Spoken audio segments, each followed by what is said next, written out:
Alright, so in our last session we started talking about automations and we did two things to automate certain logics. One was formula and the other was validation rule. Sorry, yeah, formula and validation rule, correct. Now today we are going to do another kind of automation which is called a workflow rule. Okay, so workflow rule is also automating a process. Like formula is just populating a value in a field automatically. Validation rule is restricting the values, restricting certain values into the field and allowing only the correct information into the database. Workflow rule is basically automating the action. Okay. So if you want to perform some action automatically based on certain logic or certain criteria, that can be done through workflow rule. For instance, if you want to send an email automatically when a record is created, that's workflow rule, right? So where you want to define a logic or a criteria, and when that criteria is met, you need to perform a certain action, right? So there are a few pieces that we understand about a workflow rule before we can actually create a workflow.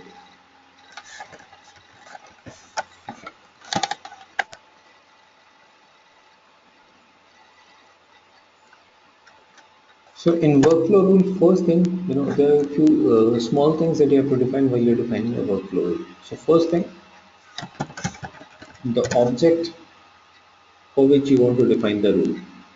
That's the first part. So whenever you want to create a workflow rule, you have to first of all decide on which object you want to create the rule on. Do you want to create a rule for account or for contact or for opportunity or for which object? That's one. Second is the um, criteria. Okay, what is the criteria that you want to define? Then what is the action that you want to do? So which object, what should be the criteria for the rule to get triggered, and what action should happen, should be performed. That's it.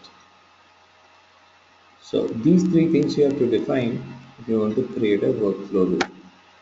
You have to decide which object you want to use, what is the criteria that you want to specify, and once that criteria is met, what action do you want to perform?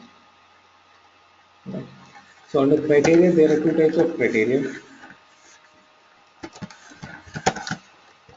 One is rule criteria and one is evaluation criteria.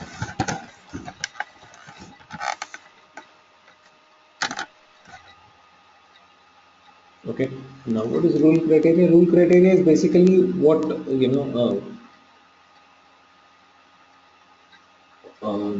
kind of what kind of a criteria you want to check. That's the rule criteria. For example, I say that whenever a new lead is created into the database which has an email ID, an email should be sent automatically to that lead. An introductory email should be sent automatically to the lead, right? This is what this is the rule criteria that the lead should have an email ID, which means the lead email field should not be null.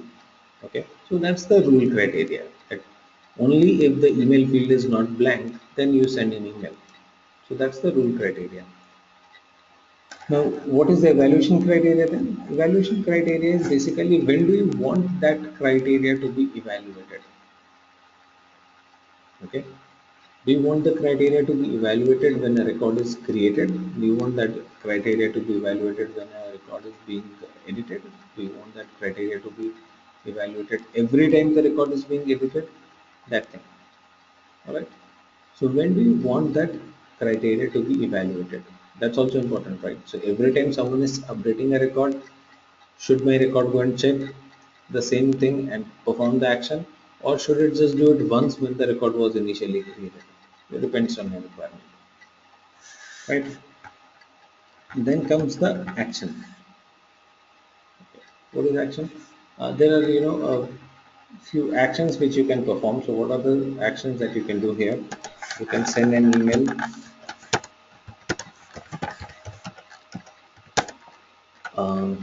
You can update a field, and then you can assign a task to a user, and you can send an outbound message.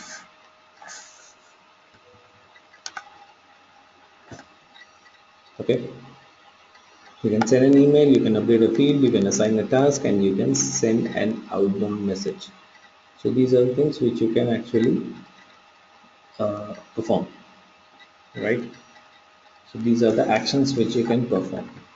So all that you have to do is you just have to decide on the object. You have to decide what criteria should be met to trigger the action. What should be the evaluation criteria for that particular criteria, and what action you want to perform in terms of you want to send an email, you want to update a field, you want to assign a task to some user, you want to send an outbound message. So that's what you have to decide on, right? So if I give you a scenario, let's say when a lead is created and email is not null, which means there is an email ID in the email field, send an intro email to lead.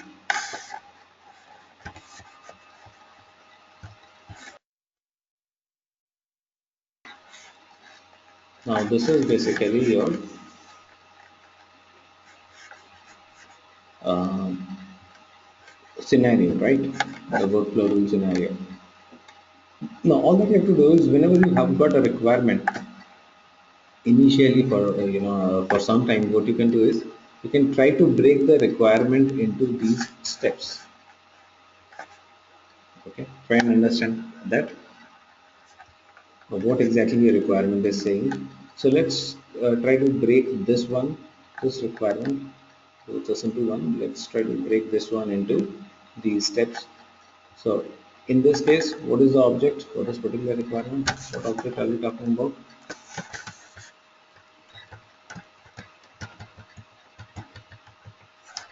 This is going to be lead object, right? So this workflow rule needs to be created on the lead object. What is the rule criteria? Email not null. What is your evaluation criteria? Uh, when lead is created. So if I want this to be evaluated only when the lead is created.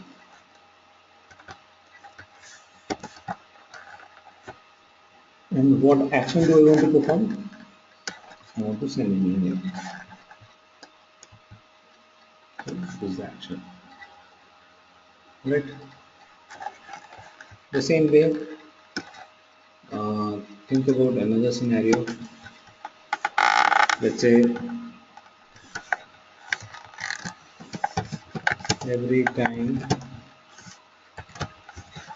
opportunity amount exceeds 1 million,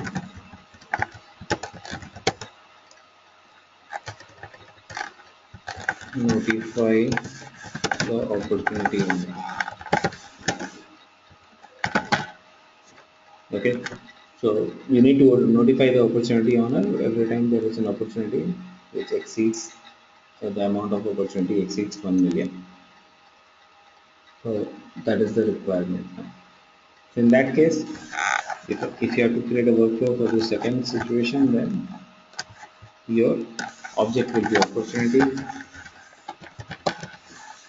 rule criteria will be amount greater than a million,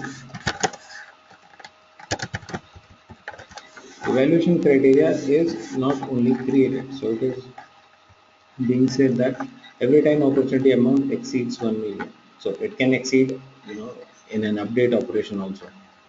So you will say that evaluation criteria here is when the opportunity is created or updated. What do you want to do? Notify. So what is the best way to notify? Send an email. So here also the action is going to be send an email.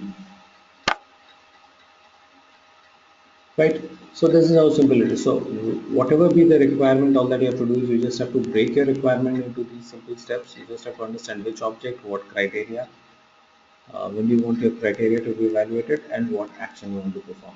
And you should be able to create the workflow.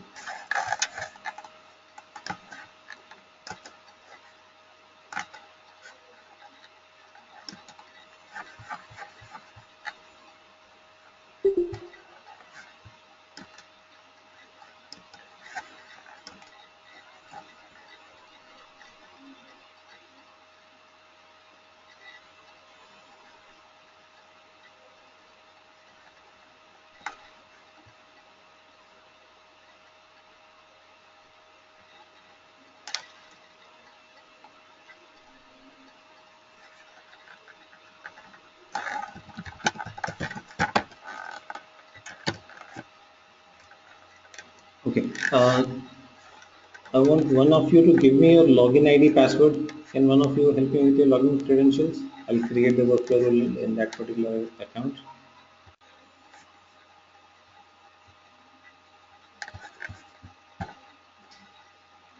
All that you have to do is you just have to go to setup, then go to create. Under create, you have workflow and approvals and workflow rules. All right. So this is the navigation setup. Under build, you have create, workflow and approvals. Click on workflow rules.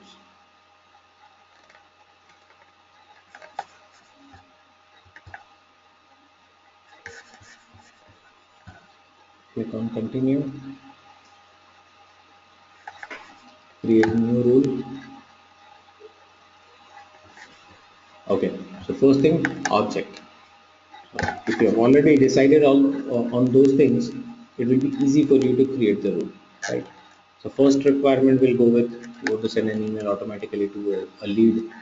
So what we have to do, our object is definitely the lead object. Okay, pick the lead object, go to next, rule name.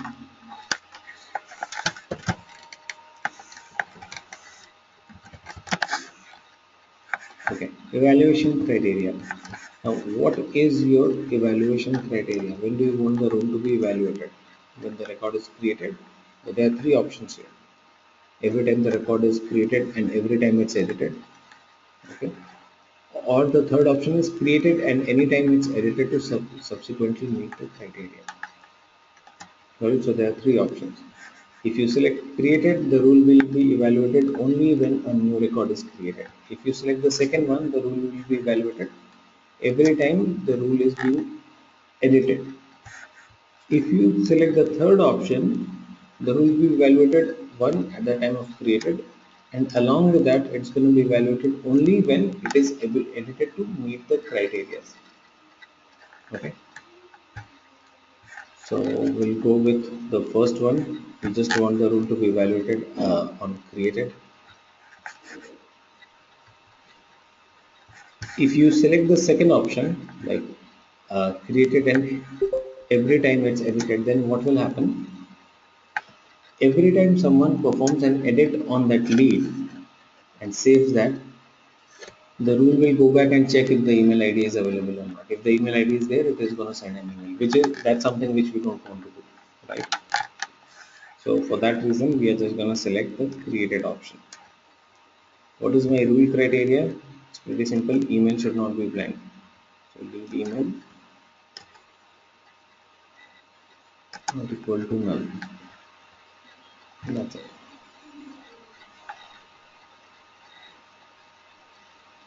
Okay.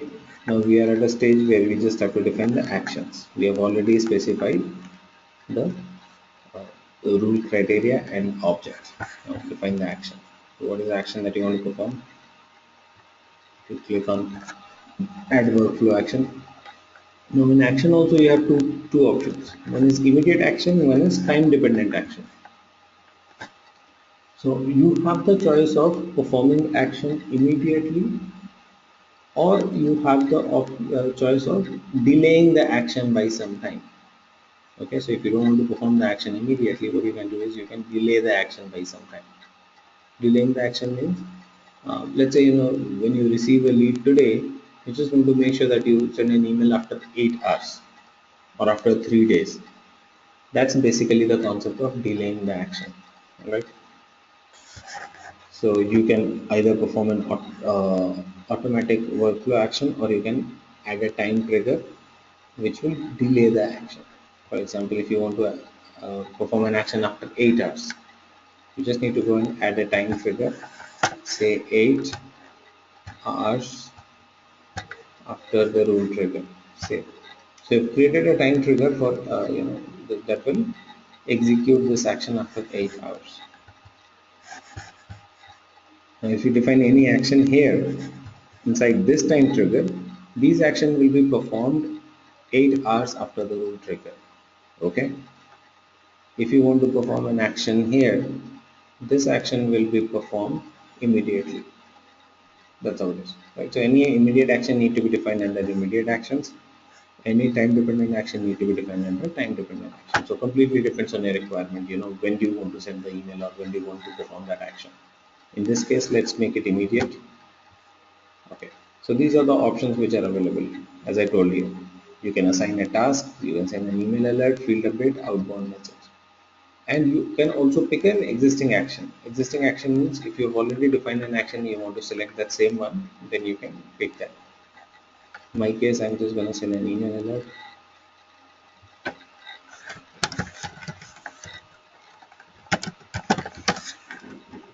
Okay, pick an email template. Now, since I'm trying to send an email alert, I also have to pick an email template. That's also important, correct? So what will be there in the subject line? What will be there in the body? So for that, all that you have to do is you just have to create your email template. Creating an email template is pretty simple in Salesforce. You just need to go to setup, communication templates, email templates. Okay. You just need to go to setup, communication template, email template. All right.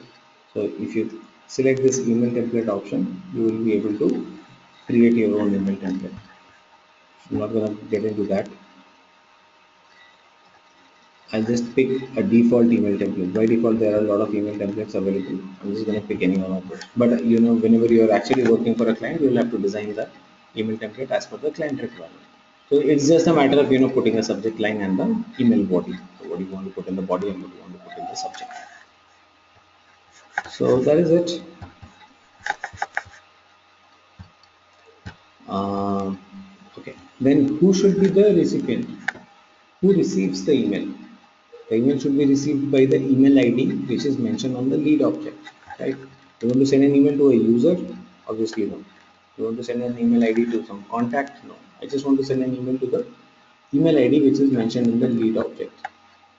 So just go to email field and select this email field from the lead object. So the email should be sent to this email ID, right? You also have the option of marking some 5 people in the email. Like these will be copied on the email, CC, and you can decide on from which email address you want to send it. So if you have multiple email addresses registered in your Salesforce call, then you can pick one of those email addresses that okay, I want to send it from this. For example, you have an email ID called sales@yourcompany.com. Then you have a support@yourcompany.com. So from which email ID you want basically that email to put, got it? And then click on save. So now we have defined the complete rule along with the action, everything is ready. All that you have to do is you just have to activate the rule. When you create a workflow rule, by default it's not active. The workflow rule by default it's not active. You have to click on the activate button to activate it. Okay. If you don't activate, the rule is not going to work. Okay. So sometimes you may have the requirement of keeping the rule inactive for some time. Let's say I'm adding a few leads, but I don't want the emails to be sent to those leads. So you can just go ahead and deactivate the workflow rule for some time and add the leads. Okay, so that's how it works. So I want to do a test. So let me just go and activate the rule. Click on activate. Go and say okay. Who's going to be the default workflow user? Okay. What is the concept of default workflow user? Default workflow user is a person who is basically, in case there is something wrong which goes with the workflow rule, or it cannot work, or there is some problem, the default workflow user will be intimated. He will receive an email on his email ID. So that's the reason why you need to define uh, a user as a default workflow user. Right. So we are pretty much done with this part here. Our workflow rule is ready. Now let me just go and create a lead and check if the workflow rule is working absolutely okay. I'll just go to leads. Okay, because of the lead object. So let me just go and create a lead and check. So I'll create a new lead.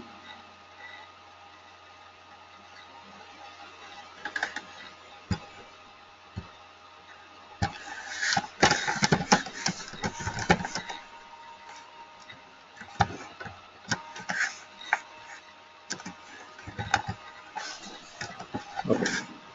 So I've created the lead, and the email ID that I have specified here is contact teaching. So ideally, if I save this, I should receive the email. Correct? So let's see if I really get the email. Okay, just give me a moment. Let me go and check my Gmail inbox.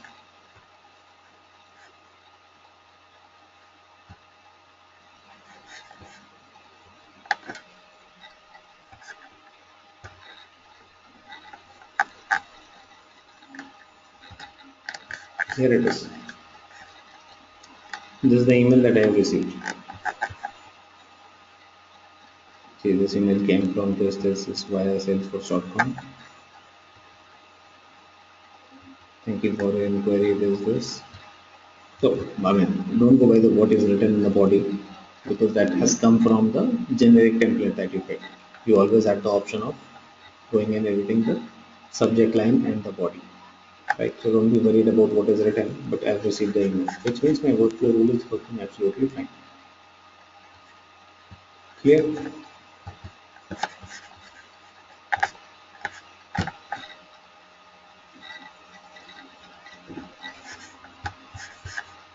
Alright, so this is how a workflow rule is defined. Now let me know if anyone has any question or doubt here.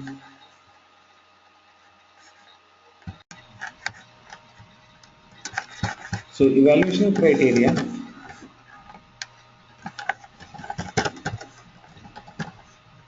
is very simple. See, there are three options, right? So let me just go by the example that we just discussed. Lead created, email not null, send email. So this is what we are talking about, right? We are talking about a lead is created, check whether email ID is there or not, and send an email, right? And we have three options in the evaluation criteria. First is only created. So this one, when you select, the rule will be evaluated only when a new lead is created. Okay. After that, whenever someone is editing the lead, it is not going to be evaluated. Second option says created and every time it's edited.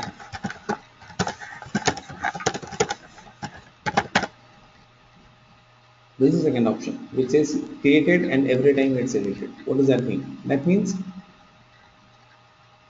the rule will be evaluated one at the time of creating the record, that is when the rule gets evaluated.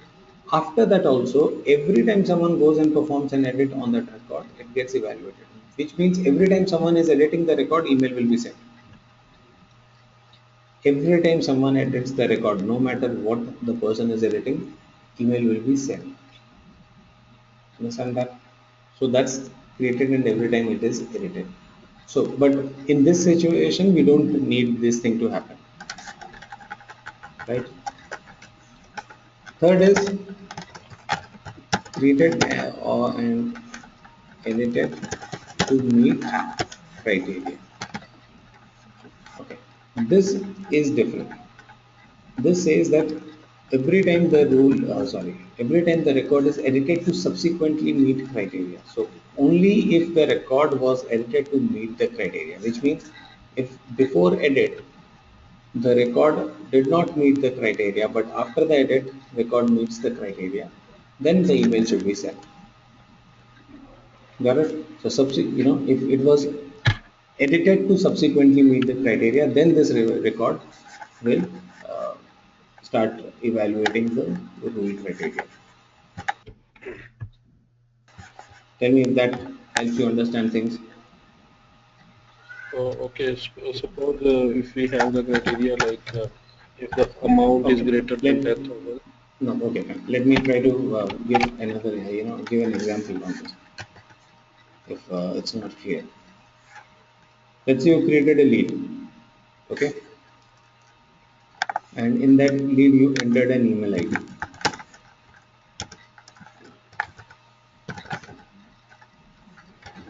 at the time of creating,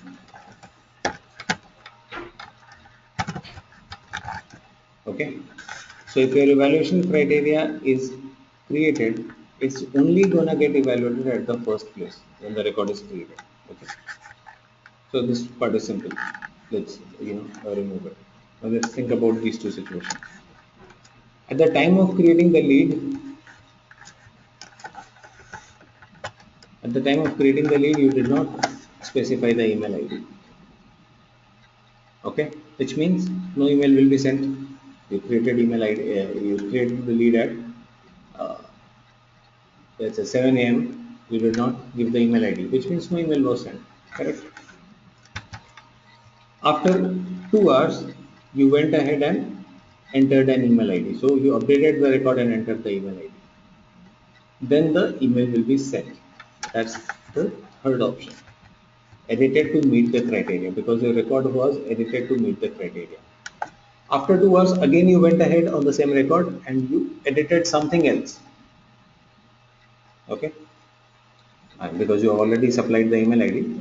After 2 hours or after a day, you went ahead and edited something else on the lead, not the email ID, something else. Saved it. Okay. Now, do you want the email to be sent at that time also? Of course, no, right? Because we have already sent an email. So the second condition will do that. Every time you are editing the record, no matter what you are editing, it is going to send an email. And this third criteria is going to check that okay, prior to this particular edit, if the rule criteria was not met, and after this edit, if it is met, then the email will be sent. Now, does that make sense? And if someone again change the email, suppose again someone change the email, then the third criteria Not will be email. fired. No, see, if someone changes the email, not there. If the email is brought back to null and then again it is populated. Changing the email, then it is actually not a rule criteria because my rule criteria is email should not be null, right? So if before that edit it was not meeting the rule criteria, and after edit if it is meeting the rule criteria, then only. If you go and edit the email ID, no, not that. For that you have to define something else. For that you have to define some other rule criteria. But this rule criteria which we defined that email is not null, in that case it will not work. Okay. Okay. Thank you. All right. Okay. Any other questions, Yeah, anyone? Jeet. Yep. Go ahead. Yeah. What is a protected component with a checkbox while creating workflow rule? Is there any special meaning with it? What is the next that we start doing is an approval process. Now, approval process, if you have understood the workflow rule, approval process is going to be a lot simpler. Uh, Approval process is basically automating the entire process of approve, getting a record approved. Why would I do that approval within Salesforce? Isn't approval a complete process that is done within companies and all? But the point is that sometimes the approval needs to be taken on some data or some information, right? Let's say you're taking an order, okay? And before you can actually take the order, you just need an approval from the production manager whether he'll be able to deliver the order or not. May happen, right? So instead of you coming, going personally to the production manager, or you writing an email to him saying that, okay, trying to take this order. Do you can you please let me know if you can you know, fulfill this order or not? Instead of you doing that, Salesforce allows you to do an automated approval process within Salesforce. Create the order, send it for approval to the production manager or whoever, and get it approved automatically within Salesforce. Okay, so approval process helps you do that. So in approval process again, we'll have to break it into a few pieces. First is you need to understand the object, which object you are creating the approval process for. Second is who is your sorry, what is the entry criteria for records which need approval. Third is who is going to be the approver. This also needs to be defined. And fourth is the process.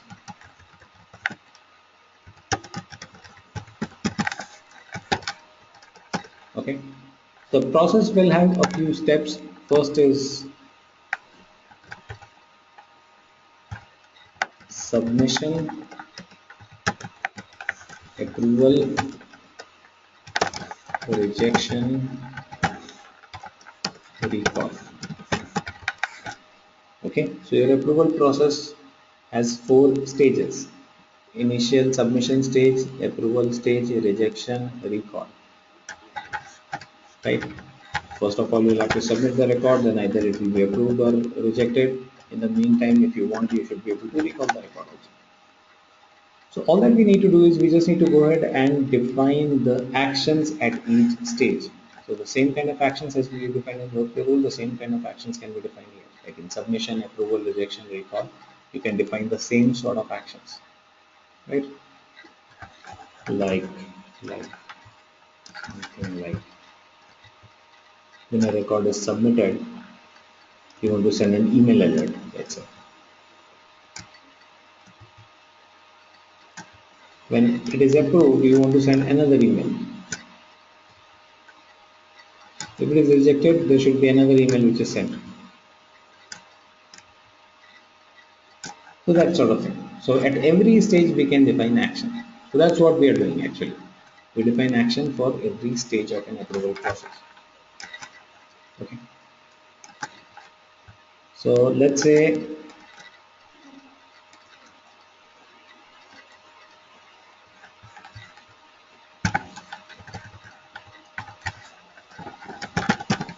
every time an opportunity amount is greater than a million, it needs approval from the sales VP.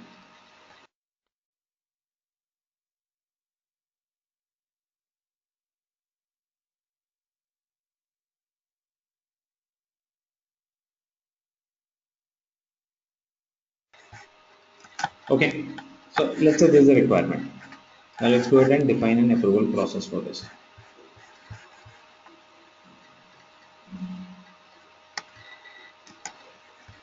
So all that we'll need to do is we just need to go to setup,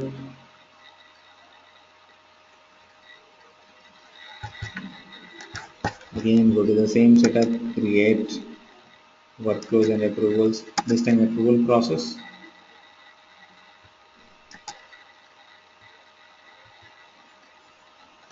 This time it's for opportunity. Okay, one quick thing, in this case let me just go and do field updates. Okay, field update for these particular stages. Okay, so if it is submitted, the field should say it's submitted. Then if it is approved, the field should say the record is approved. All right, so for doing a field update, let me first of all create a field, approval status field. Okay, so let me go ahead and create this approval status field, which will allow me to update the status of the approval, and we will automatically control the status of this field through the approval process. So the best thing for you to do is start with creating a field under opportunity.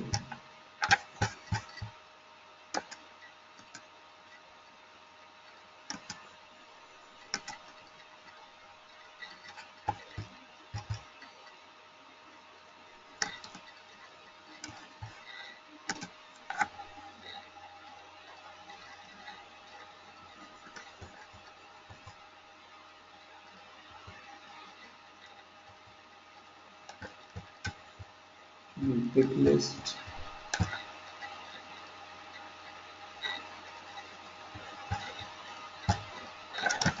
format approvals, status. What are the options that we have? Submitted, approved, rejected, recall. Okay.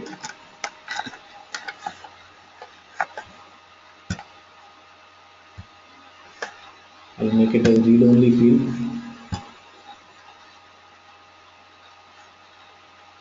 Click on save.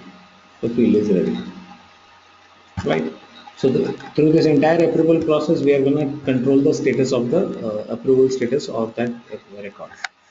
Right. Now let's go ahead and define the approval process. So come back to the approval process then. Set up, customize, create workflows and approvals, approval processes.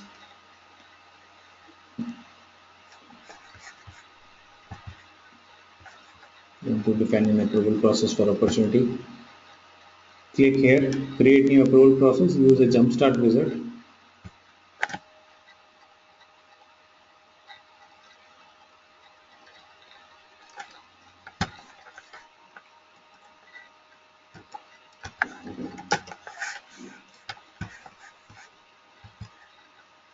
Okay, the name of the process is defined.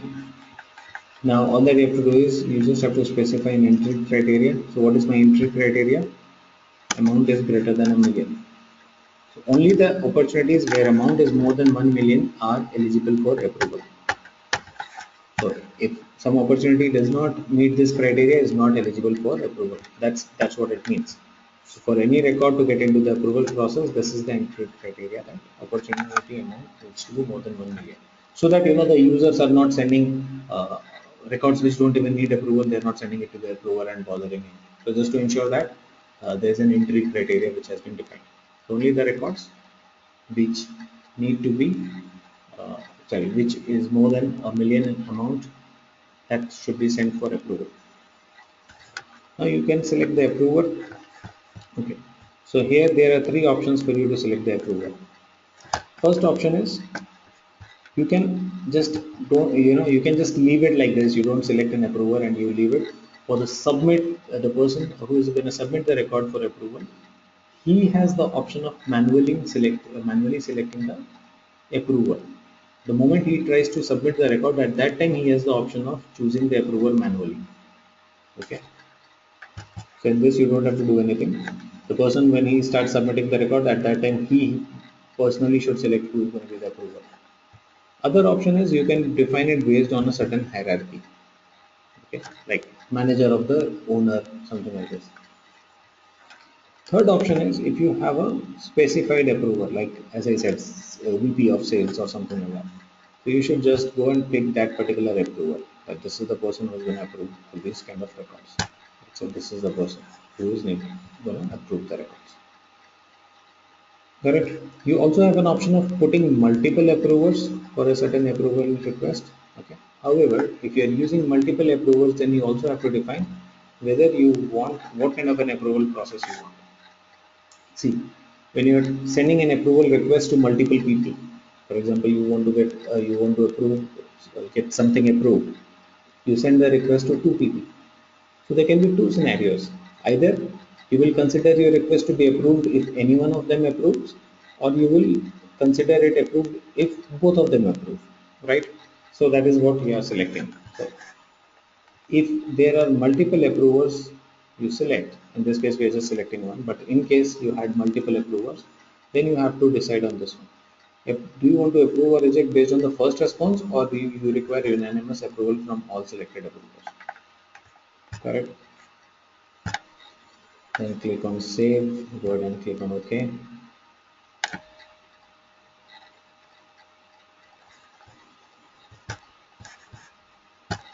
View approval process detail page. Here it is. So pretty similar to the workflow rule. We have defined things here. Now the actions are here at different stages. Submission actions, as I told you, the process will have approval, rejection, recall. So you have to define action at every stage. So I'm not gonna define any email alerts or something. I'm just gonna update that particular field at every stage. So when it is submitted for approval, then the field should get updated to submission. Okay. Uh, in the final approval action, I'm just gonna update that field to approve. That's it. All right. So in the action, in the initial submission action, I'm just gonna add new field update, name,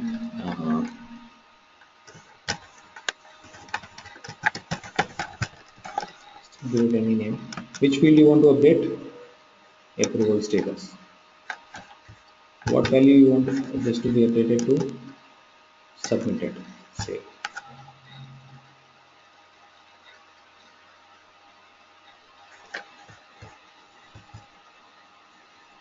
Okay. In final approval action, again, what do you want to do? I want to update a field.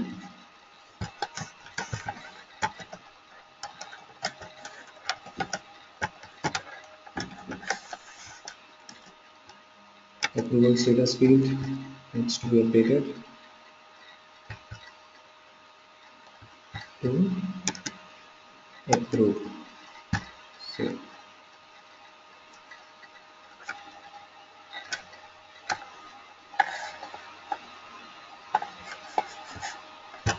The same way, rejection action,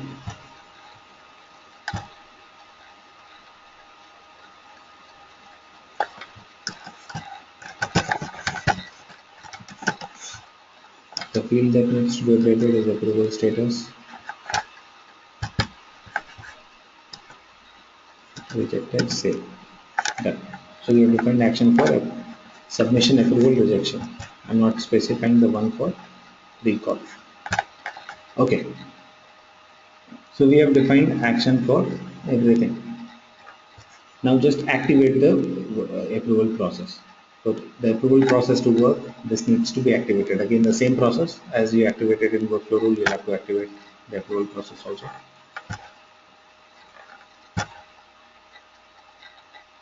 Now let's see how it works.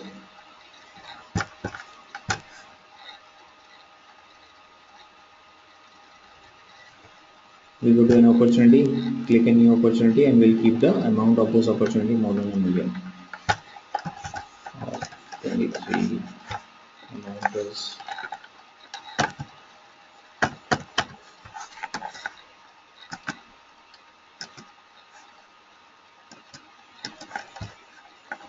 okay. Save the record.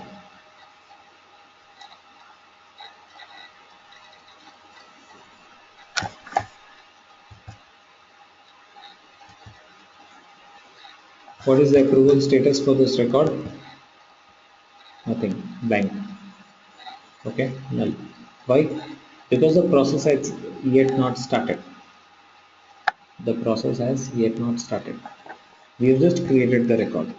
But here, what you have to do, the user will have to manually submit the record for approval. Okay, so all that you need to do here is you just need to go and submit the record for approval. It is not gonna submit it automatically like workflow rule. You have to submit the record for approval. So do you submit it for approval? Click on submit for approval.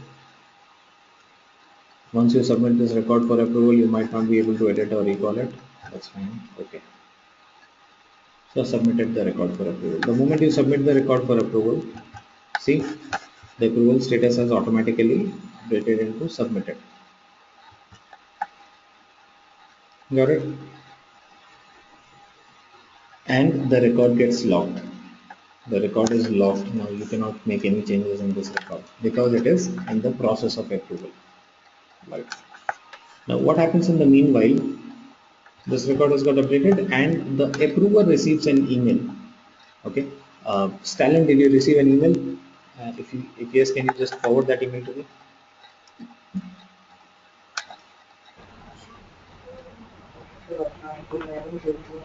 Please forward that email to me. Sure.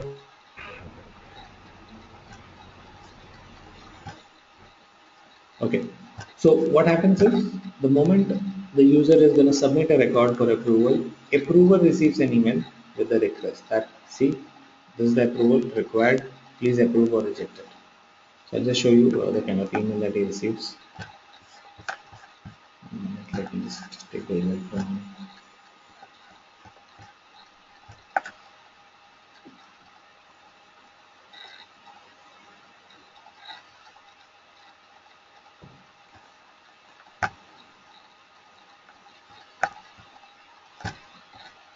See,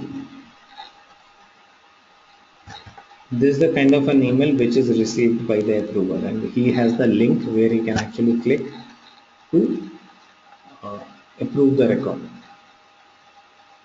See, the moment he clicks on the link, the record information opens up and the approver has the option of approving or rejecting the record. So approver will actually look into the record and he will actually write some comment approving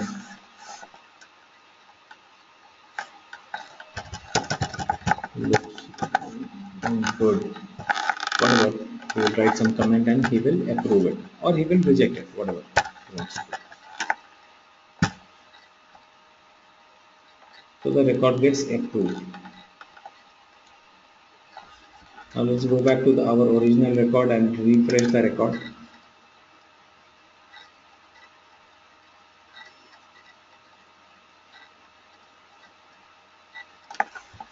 Okay, you scroll down here. Sorry. First, approval status. Do you see it is automatically updated to approved because the record was approved. So, looking into this approval status, you can easily understand whether what is the status of that particular record. Is it approved or is it rejected or is it not yet seen? Is it only at the submitted stage? And also, if you come to the approval history, which is the related list towards the end, if you come here, you will get to see the complete history of the approval process, what went on and all. So it was submitted for approval on this particular date at 6 p.m. and then it was approved at 6:03 p.m. Right. So who was it assigned to? Who actually approved? What was the comment which was written? So everything is tracked here. So if you want a detailed, detail of the entire approval process which went on, you should look into this. If you just want to quickly check what is the current status of the record, you can quickly check into the approval status field. So that is how it works. Let me know if anyone has any questions or doubts.